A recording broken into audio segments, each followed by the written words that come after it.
I'm getting smiles from the security. Does it look similar? It looks similar, like my brother. Yeah. I look a bit serious. Previously on Gingers of America. The project started well. I went to rural Oklahoma and Arkansas, and I took photos of Native American gingers, and we had an exhibition, which you can see the video here. Hungry for power and influence, I headed east to the DMV, DC, Maryland, Virginia, center of global military and political power, and enough food trucks to feed an army and simultaneously chase away the enemy with these tunes. I got in late last night and immigration was amazing. It was quick. Got here to realize my paper background hasn't arrived. So all the things I brought have arrived, which is good. But the big paper backdrop I was hoping to use hasn't. I know America's a big country, but surely you can post things. So I'm going to this camera shop in the hope they might have one.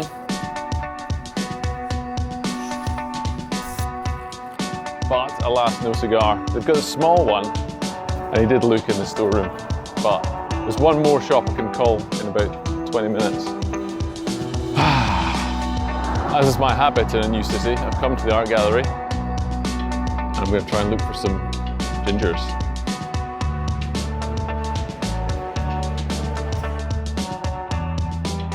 Historic moment, my friends. It's the first time I've ever seen a caption which refers to the hair being golden. And it's actually a sculptor, unidentified sculptor, who has created this. All other paintings, it's like clear to see, but nobody seems to mention it. I've actually run out of energy to photograph them all because there's so many. If you've not been to National Gallery in DC, and even if you have, you might not have noticed how many there are. It's always the Renaissance, they love it. I was on my way down to where the paintings had been moved, and then I noticed some nice ones, and it turns out this is the Rembrandt Gallery, and there's no one here. I'm literally alone.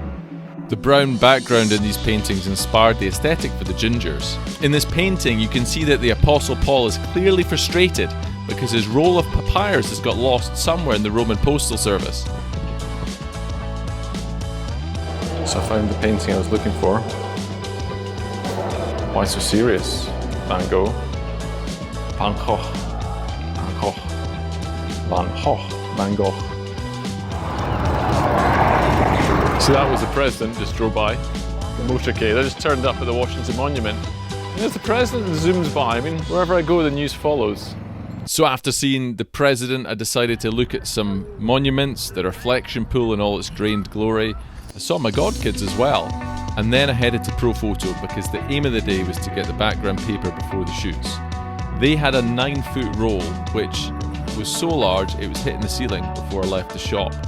And I thought, how am I going to get this home? Is it going to fit in the Uber? As a Scotsman, you're used to carrying a caber through the street on the way to the Highland Games. But then luckily this lady, Sally, who owned the shop, took pity on me, carrying it and gave me a lift. So thanks for that, Sally, you total legend. I still had concerns it wasn't going to fit in the Ubers, and so I asked the hotel for a saw, and they provided.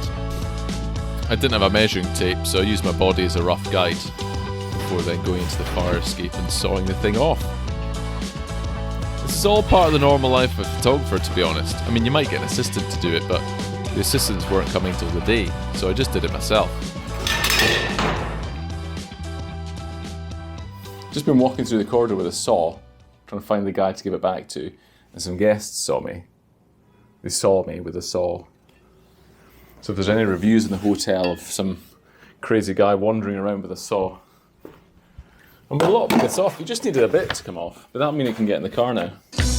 Next time, we head out into the DMV and finally take portraits of ginger people, including the most incredible family. So tune in for that one. Please like, share, subscribe, and thanks for watching.